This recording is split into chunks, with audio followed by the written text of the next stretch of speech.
It's easy to look around and notice everything wrong in your city. In this podcast by Every Neighborhood Partnership, join Grace and Andrew as they invite friends, activists, pastors, leaders, and city workers to discover what's good in the neighborhood.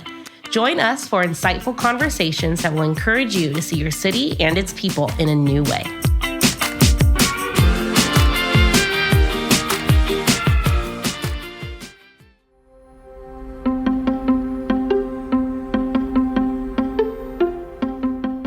Welcome back. You're listening to What's Good in the Neighborhood. Today, we are chatting with Jennifer Rhoden from Fresno Metro Ministry and Natalie Caples from Central California Food Bank. And we are in our series For the Long Haul, talking about systemic issues that are going to need a long-term solution. Today, we're talking about food in our valley, food insecurity, and what it looks like for us as everyday consumers to get involved in making change. We talk about how food is a basic human right and that the greatest thing that we can give people is choice. So you will not want to miss this conversation as we chat through the current state of food in our valley and also about what we dream it could look like in the future. Stick with us.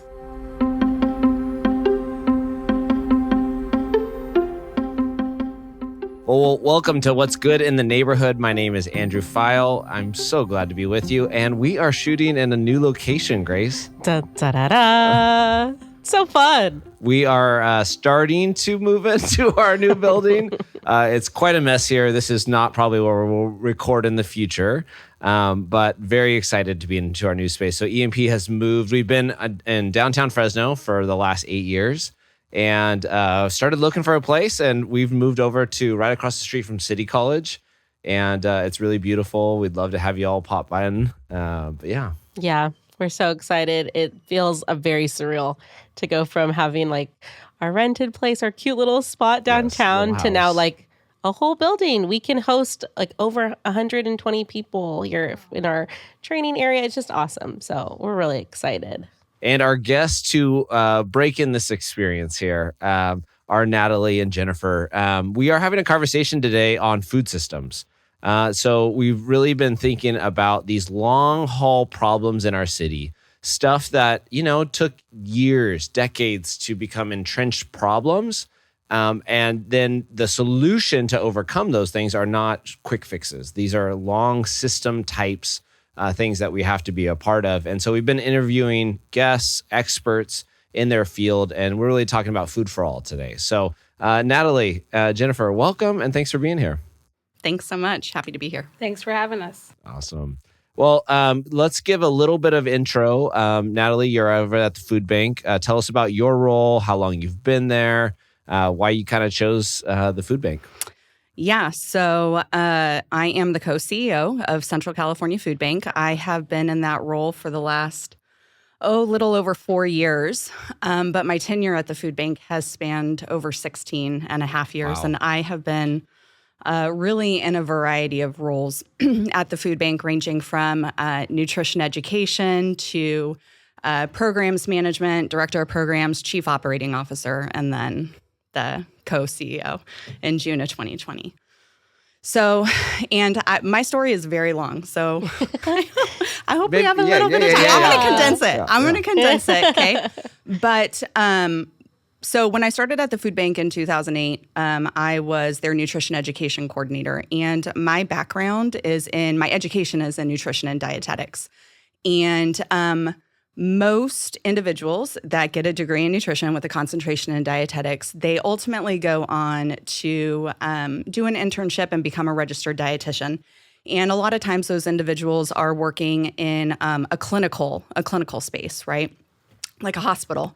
And so senior year, I interned at Stanford's General Clinical Research Center. And after I graduated, I got a job there. And I was doing a lot of work with individuals that were in clinical trials and studies, and a lot of it was end-of-life care.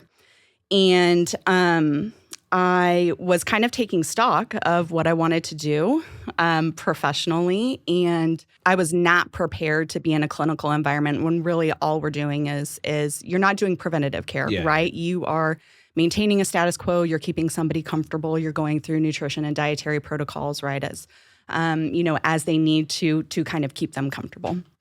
And so my husband and I were looking to move back to Fresno from the Bay Area. I decided You grew up here, so I you're grew a up here. boomerang. Yes, I am the millennial boomerang. Good. Right, We need more. went away to college and came back.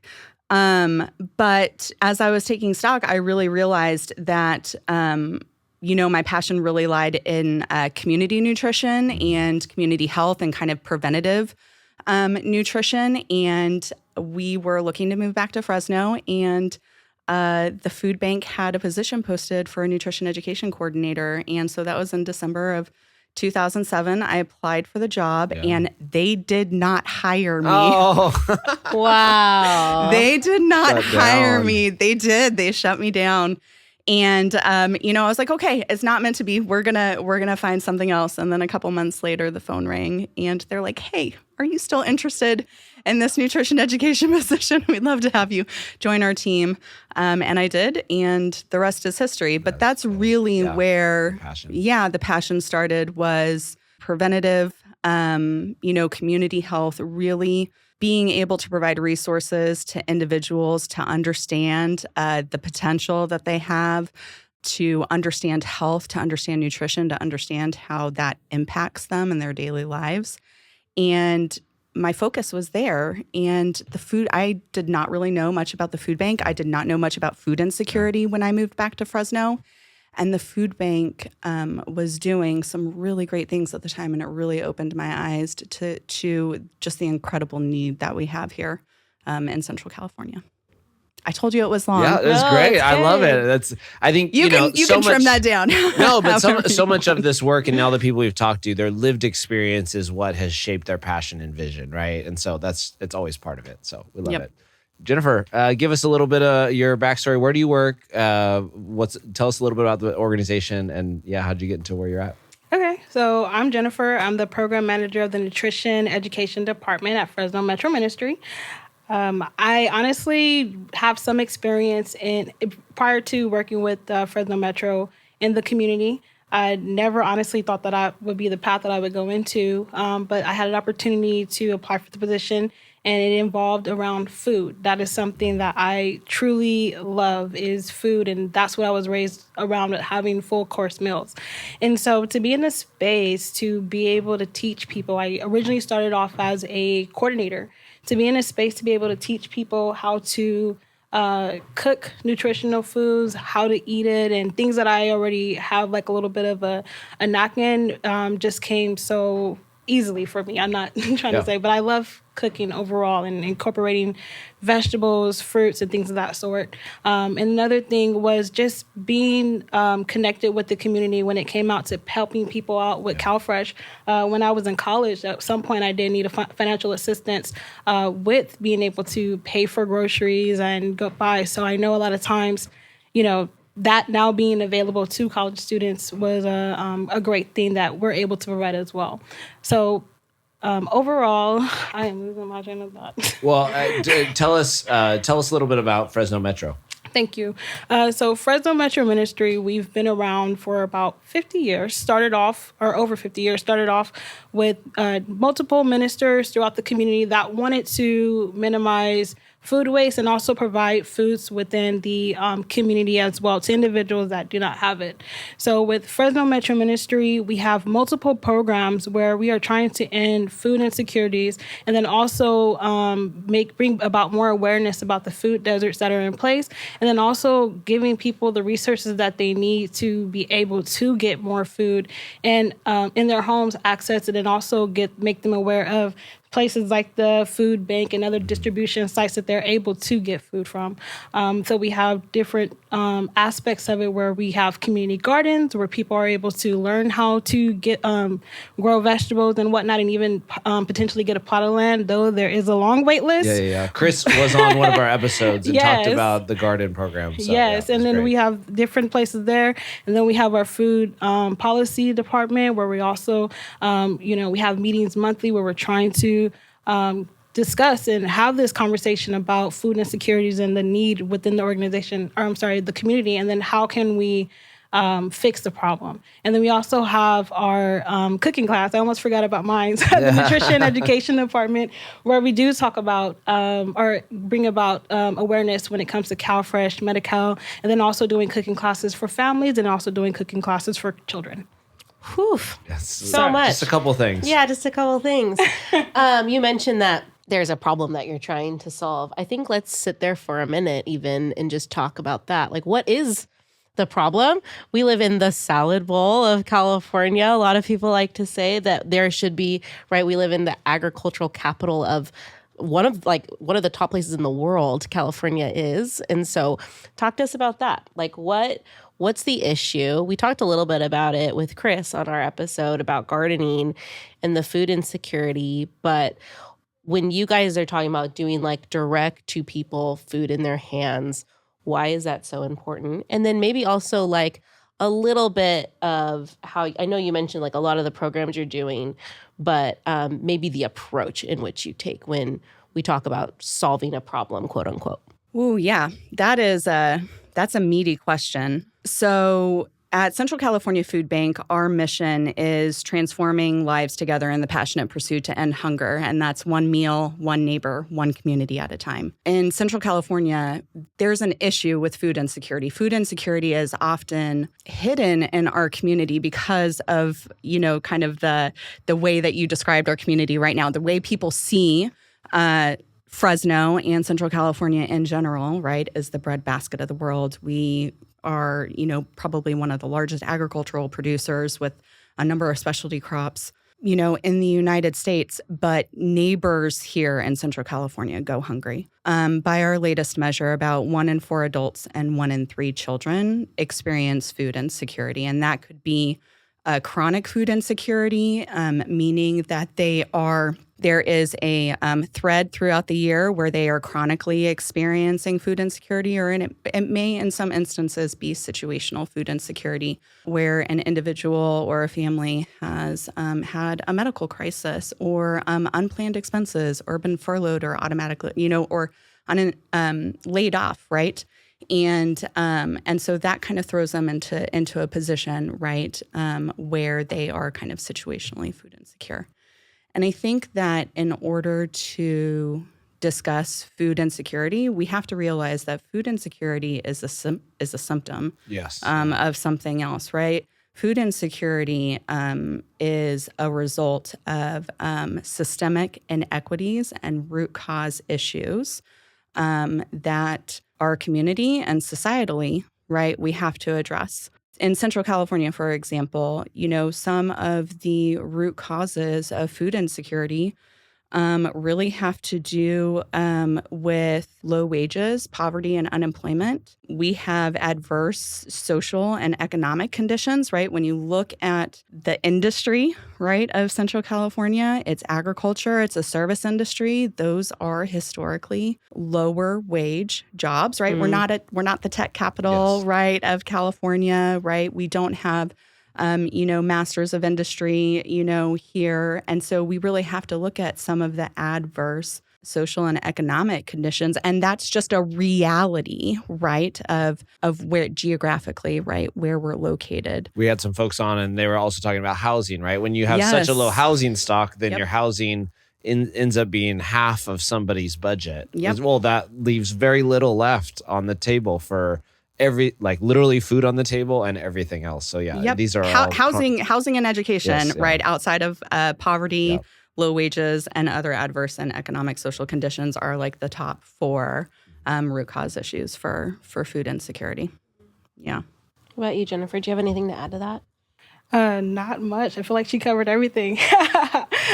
So for one thing that I cut out is that, a lot of things that we see is that people that, they are working in the fields, people that are close by to the fields, they're not really able to access these foods that are in the orchards or in the, farmland or whatnot. That stuff is being sold and purchased elsewhere. And from there, there's more liquor stores in a lot of food desert areas than there are grocery stores. So when it comes to, picking and choosing, how do I provide for my family and, making ends meet and also picking a meal that's healthy and nutritious, how can we go about teaching that? And a lot of times the mindset is that eating healthier is very expensive. And we're trying to change the mindset of that and say, that's not really the case all the time. And here are some ways that, we can show you. Add some sweet potato to your taco. It sounds a little weird, but trust me. And it sounds delicious. Okay, well, sweet potato fries. I'm here for it. I'm not gonna say, but originally it did not sound delicious to me. I had the face. I'm not going to lie, but we tried it. They tried it. They believe us, and a lot of times to see that change is just like amazing. So just bringing about, just changing something a little bit as far as like adding a little something to your life, as far as adding fruits, adding vegetables, and incorporating in different ways to show it to your families. And then also, with making people aware of like you can grow your own foods in different ways. It might not be as on a larger scale as we would like with some people where, they have an apartment complex or they're not able to grow it, but on a more minimal scale. Dumb question. So I'm going to I like to ask the dumb questions. Ooh, If we grow so much, and you all may have context to this or not, and so, maybe like, what's the breakdown in the system of like, if we grow so much stuff, why can't some of the stuff we grow stay local? Like, why can't we not just give that to the people that are locally around us? That's it seems like a silly question. It seems like a simple solution. I'm sure there's a reason. Do you know?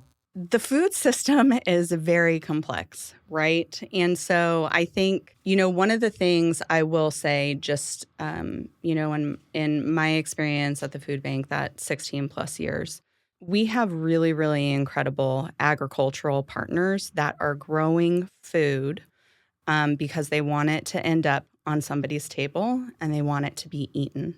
And sometimes the way that we set up systems, right, has consequences, right, where that doesn't always happen. And it's really complex. And I'm not sure that, I am, really positioned to speak on the systems about, why we grow food here and we import, all of that food. That has to do with, an individual's business model, right? Like, things like that. But what I will say is that we have really incredible agricultural partners that donate to the food bank directly because they understand the value of, one, that food ending up on somebody's table, and two, because they understand that when a community is fed and when a community has access to nutritious foods, that community is better positioned to thrive. They're better able to contribute economically, right, to lift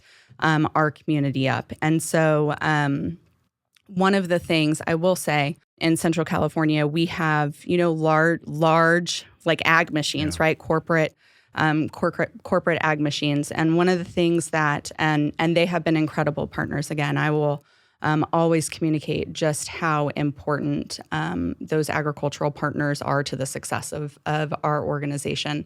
One of the things that I think Fresno Metro Ministry is tapping into and does a really good job with, and, we're kind of, sliding into that food systems work too, is really trying to invest in small and medium-sized, historically underserved or marginalized farmers, because there is an opportunity, right, to invest in a section, right, of the agricultural community to maybe drive some of the results that we want to see to ensure our community is fed and we are lifting up everybody, right? We're lifting up, those marginalized or historically underserved farmers. We're creating opportunities for them, and we're providing opportunities for them to grow food locally and then put that food into our community.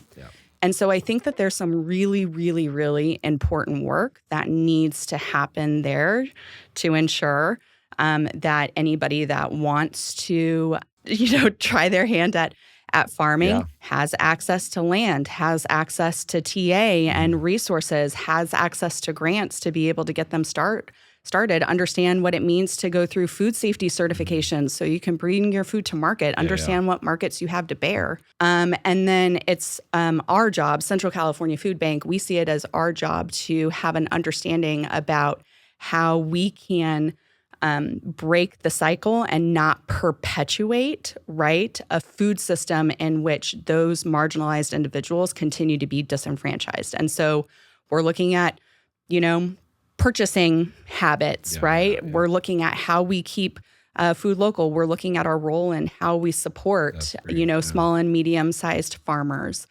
And so I think that everybody has a role to play, right? Corporate ag, has a role to play. Large-scale farms have a role to play. But where I think, Fresno in particular and Central California can do better is how are we looking at these marginalized communities, these marginalized individuals, and how are we situating them to better support the community that we want to have, right? And close the loop on that local food system. So food is grown here. It stays local. There's a diversity of commodities that meets everybody's dietary and cultural preferences. And I think that is I think that's the next evolution, kind of the next wave. And I know, Metro has been on the front line of some of that work for a while. I know, so EMP traditionally as we think about the food space, we never really seen ourselves in the food space. We know food is so important. So we run a program called Saturday Sports. It's a easy, low bar rec kind of Saturday crafts, games, right? And from the beginning, Pavarello House was a partner who provided breakfast and lunch for our kids. We've provided lunch it's a minimum requirement for us. We know and we see kids that are taking home 5 to 6 lunches, right? So their brother, their sister, their mom or dad also gets a meal that weekend. And so we see it and intersect that during COVID. As we were all trying to figure out what the heck do, we were locked out of schools. That is so much central to all of our work. We all got in the same shared food space as we were trying to figure out how to serve our neighbors, right? And I know COVID and Sense has really provided a space of innovation. We partner with the food bank and Michelle Obama, and you could give me all the other partners there, but some really cool food programs that were actually culturally relevant, specific, a full meal. And so COVID has caused both your organizations to innovate a lot. What are some of the things that you're doing? Maybe I'll start with you, Jennifer. What are some of the things that Metro is trying to do to innovate in that food space? So just putting together, one of the things is, cooking classes virtually. That's something that, we've done, especially during the time when there was just, no way to access individuals. Typically with our classes, we have food to go. So we cook a meal, and with that meal, individuals that are in the class, they can take a meal with them. Well, in that space, especially during COVID, we were not able to, have in-person classes. So we had virtual classes, and with that, we were able to drop off the items at a central place. So one of the places was through the FAIHP. And with them, they had their classes virtually. We dropped off the ingredients there, and all the members that were a part of that location went and picked them up, and then they made the food themselves. So it wasn't great cooking food in front of people and not being able to smell it or get that aroma or anything that. But we made it work, and it was really hard to try to, it's almost like you're on a cooking show.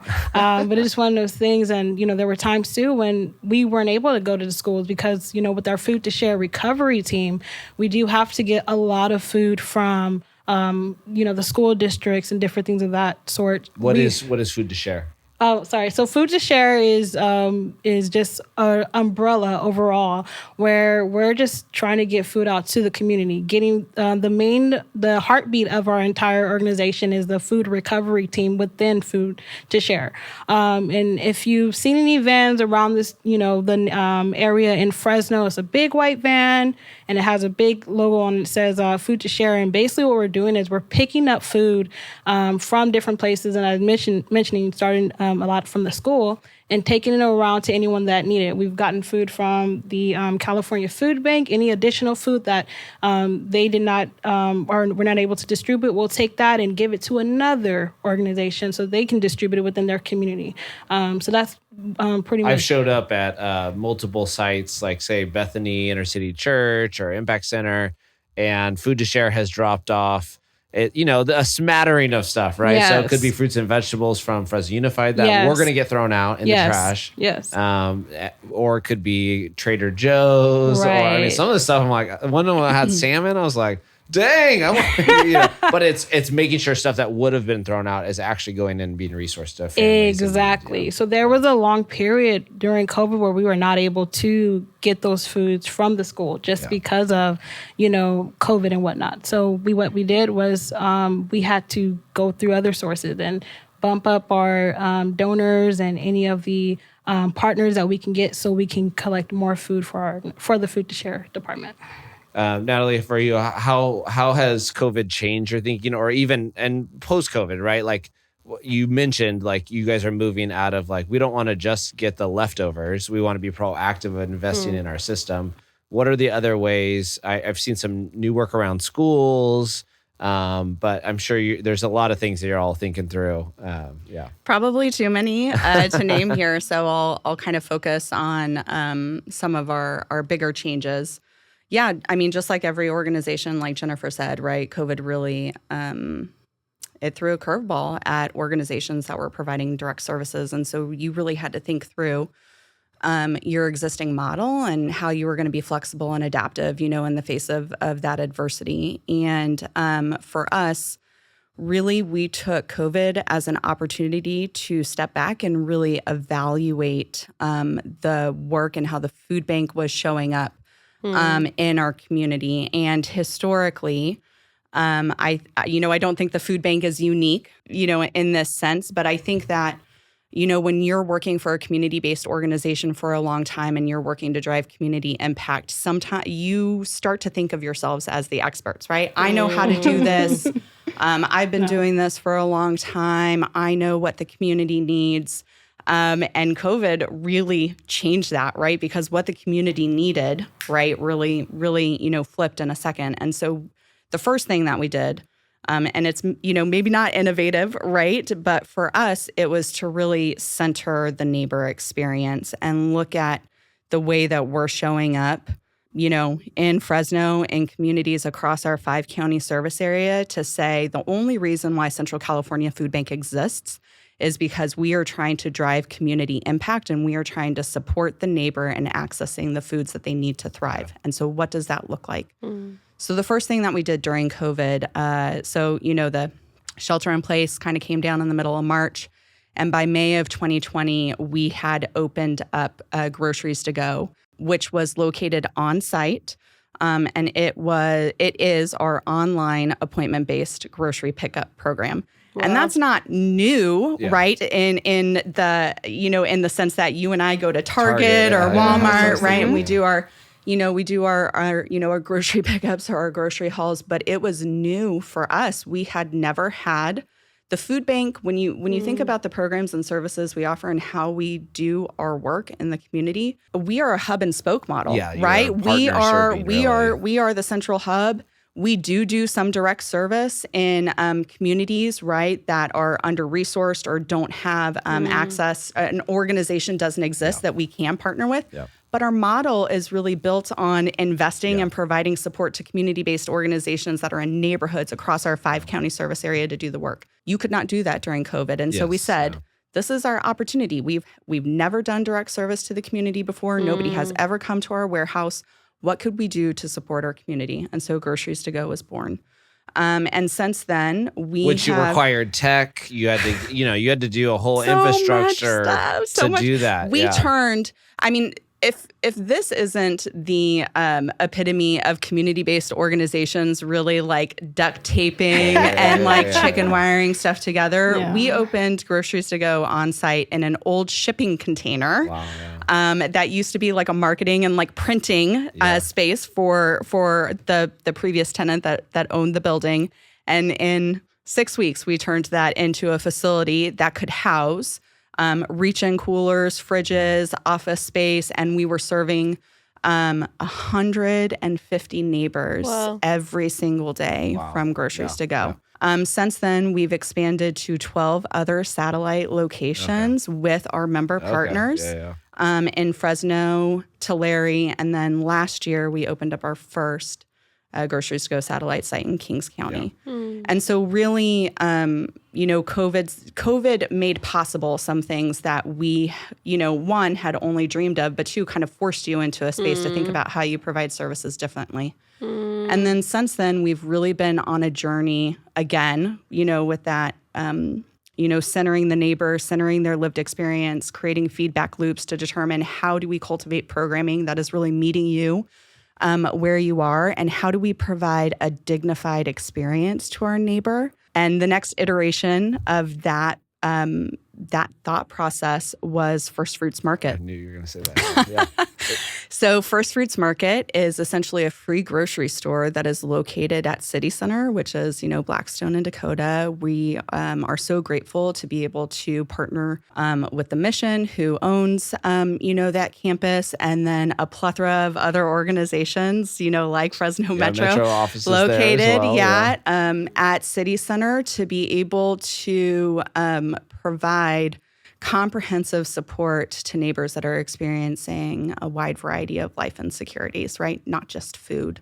And that's it feels like there's a choice. It's like when you say it's a market, choice market. you a choice actually market. walk in Yes. like a grocery store, right? Yep. It feels... There are carts, there are baskets, you shop the store. The whole point, right, of First Fruits Market was neighbors who are experiencing food insecurity deserve the same amount of dignity and the same experience as individuals that do not. And so how are we looking at, again, the way the food bank is showing up, how we are providing services, how we're perpetuating a model that maybe we want to move away from. First Fruits Market was the next iteration, right? Groceries to Go was the baby step. First Fruits Market is the next iteration.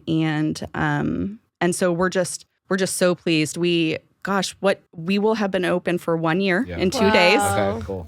We did our ribbon cutting on September 19th, 2023. So it's been a full year. We've learned a lot. It's not a perfect model by any means. There's still a lot of work that we have to do to gain trust with the neighbor so they understand that the food bank is going to be there. They don't have to be worried about scarcity or the food not being there or not being able to get serviced, which, can you imagine just kind of the anxiety and challenges to your mental health and well-being, right, when you do not know where your next meal is coming from? And so the idea of First Fruits Market was really just to be a free-flowing grocery store. We're not there yet. We're still handing out numbers. But the goal is to gain trust, be present in the community, and build those relationships so they understand and get funding. Yes. If anybody is interested in learning more about First Fruits Market. But seriously, go see it. I think it's one of those things that has to be experienced because I think like you said, the model and what we think poor people deserve is like what gets challenged. Say, when you walk into City Center, it's a beautiful space and it feels like a coffee shop. Like you're walking into a Starbucks, and the First Fruit Market is gorgeous. It's lit. It's the experience is like, this is what we all want for ourselves. And should we not give those to those that also are hurting and need the space? So huge kudos. Like I think it challenges all of us who get lazy, and I think it also requires innovation, and right. So kudos. We appreciate that. We really love the space, and we hope that there's an opportunity to continue to expand hours and days in operations to be able to replicate the model, across our network. That's the gold standard is choice. The gold standard is families' self-determination, right? To be able to choose the items that work for them, their family. You've also been doing that a bit more too, just even in your food box selection, right? Like I remember, I think it's one of those things that like a lot of us just did blank staple, here's one box, but like there's more like cultural choice and Yeah, like in our school programming, right, we are really challenging schools to go from like a boxed or bag distribution like backpack program to more choice models where families can come in and they can shop and they can choose food items for them. We're implementing neighbor feedback loops. Again, not groundbreaking, asking neighbors that you're providing a service for what they want, but something that I think a lot of us take for granted, right? So true. Really understanding where they have gaps, where they need that supplemental support, what culturally preferred items. We have an extremely diverse community, right? So a box of rice, beans, and canned fruits and vegetables may work for a certain part of the population, but it is not going to work for everybody that lives in our community. And so there is we're hoping to instill a culture of continuous improvement, curiosity, and learning, and iterating on existing programs to make it the highest and best value for neighbors that have to access the emergency food network. And that doesn't happen if you remain complacent, if you're like, this is just what we can do. This is the status quo. And so we hope to continue to challenge that. So good. Okay. I'd love to hear from both of you about what it looks like for people that aren't food insecure, that don't worry about where their next meal is coming from. I know for me, confession, I'll go into a grocery store and it's like, that apple has a bruise on it. I'm not taking that home. We have unrealistic standards, expectations, and then there's lots of food waste, right? What would you both say, and Jen, I'll start with you, like, what does it look like as a consumer to not only take part in what y'all are doing, but when I enter a grocery store, when I have a big party at my house, there's a bunch of food left over. What could be some simple next steps that I can take? Simple next steps would definitely be to donate those items. If, that is an option. You can look it up online. There's so many organizations that do take it. While ours, unfortunately, does not take, personal one-on-one donations. It's more so of, larger companies where we can get, more products from a factory or a grocery store where we will distribute it elsewhere. But, I would definitely say it's good to donate those things and distribute those things if possible, just because, like you mentioned, a bruise on an apple or anything, someone else would definitely eat that.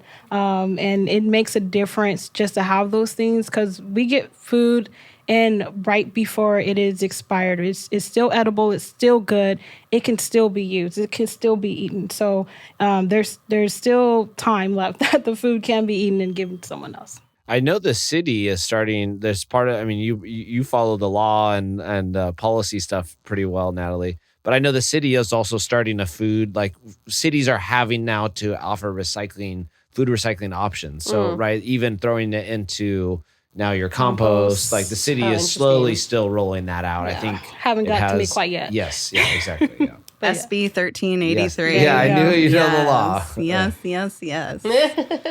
Because that'll be like, right, the city of Fresno is in the process. I know as a commercial renter, we got a food bin, but I don't think the residential program is rolled out just yet, or maybe I live in a county island, so so you don't know. So for me, you're already composting, right? You're throwing your compost into your green bin, SB 1383 really had. There are a lot of efforts and a lot of prescriptive, regulations coming down from the state that municipalities are going to have to abide by. And I think the one that is going to have the greatest impact for food rescue organizations is SB 1383, which is really a mandate around municipalities lessening food waste and diverting edible product into the hands of community-based organizations that can distribute that product to individuals that are facing food insecurity. And it's a tiered approach, right? So you have tier 1 generators and tier 2 generators. We're kind of in the tier 1 phase right now, where grocery stores over 5,000 square feet, large food service organizations, even growers, packing houses, right, are having to understand the implications of SB 1383.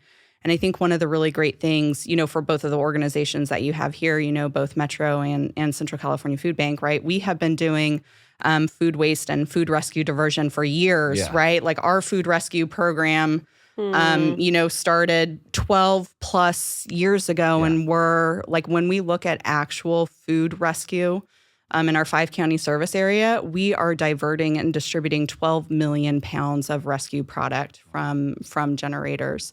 And so, there are things like that, right? Be up to date and understand, right? If you're in one of those, generator categories, right? Like what you can do to help support, the food rescue efforts. But I think generally, and I am like the prime example of this, when I first came back to Fresno from the Bay Area, I did not know that our community was dealing with issues as it relates to food insecurity. And when you're saying, what can somebody do? I think the first thing that you can do, unlike me, don't bury your head in the sand, right? And really try to educate yourself and understand the issues that are facing our community. And our community is trying to manage and trying to provide support in areas that we would consider basic needs, right? Like food is a basic need. And you literally said hundreds of thousands of people in our county are experiencing food insecurity. Yeah. And, I know that, we're talking about how we're, primarily focused in Fresno, right? As the work that you do. We kind of span a larger service area of 5 counties. We're serving 310 to 320,000 individuals every single month. And when you look at the breakdown of our services, right, we work with probably about 250-ish at any given point, community-based organization member partners that help us distribute food. 88 of those member partners exist within the city of Fresno. So disproportionately, right? Yeah. When you talk about our 5-county service area and the number of cities are there, a third of our member partners exist within the city of Fresno because we have an extremely high need here in the city. And so awareness, right? Be a citizen that understands the challenges of our community. Let's not turn a blind eye, to those challenges. And I think that, everybody has an opportunity to interface or plug themselves in a way that makes sense for them, right? I don't need you to be a citizen advocate and come up to Sacramento with me and, lobby, our electeds, on food policy and issues as it relates to food insecurity. But think about a small step, internalize, that, and think about what is one thing that I can do today. Can I follow Fresno Metro Ministry? Can I follow Central California Food Bank on social media? Can I share? Can I raise awareness? Can I volunteer? If you have the capacity and the will and you want to donate, please donate to an organization that is doing really amazing basic needs work. It could be the food bank. It could be Catholic Charities. It could be, it was Fresno State Student Covered, and now I think it's, it's a different name, right? But choose the thing that you're passionate about. Be educated and plug yourself in, right? Good. We need our community to care about these things if we want our community to be thriving, if we want our community to be healthy. So with that, where direct us? Where do we need to know to learn more about your organizations? How would we get involved? What are some opportunities? So we have cooking classes that are taking place with the it's at the Food to Share St. Rest and Food to Share Hub. We are on the west side of Fresno, so definitely check us out. Get classes there.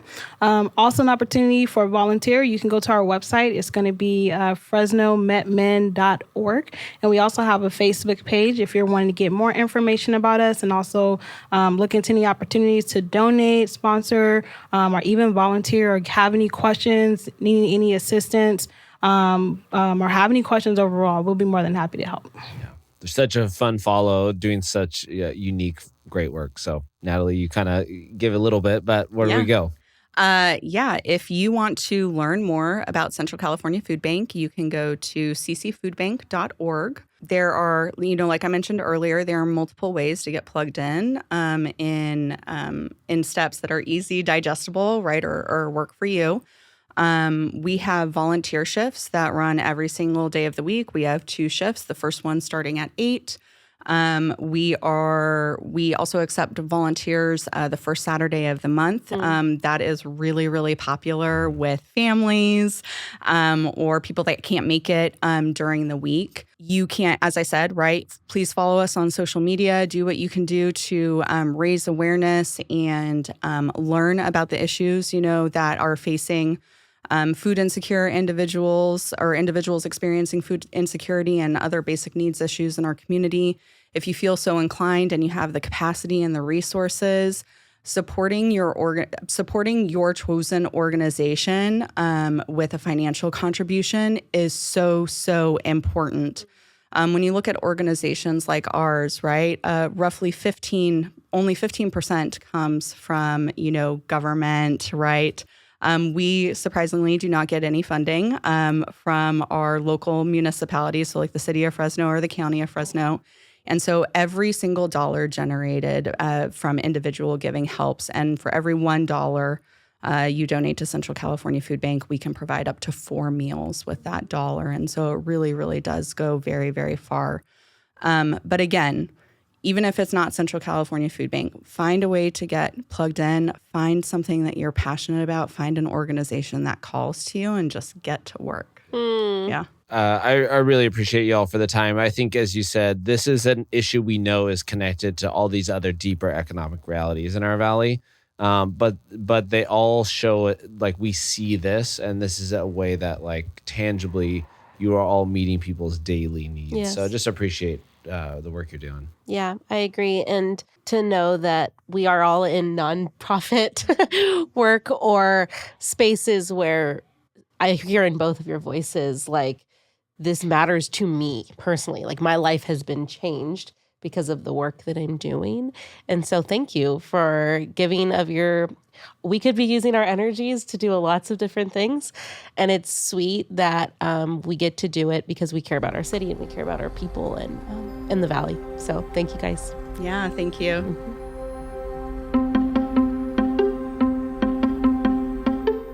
Thanks for tuning in. If you want to find out more about EMP, you can visit us at everyneighborhood.org or follow us at EMP Fresno. Every Neighborhood Partnership and this podcast exists to activate, equip, mobilize, and transform here in Fresno and beyond. If you liked what you've heard, please share and review what's good in the neighborhood wherever you listen. We'll see you next time.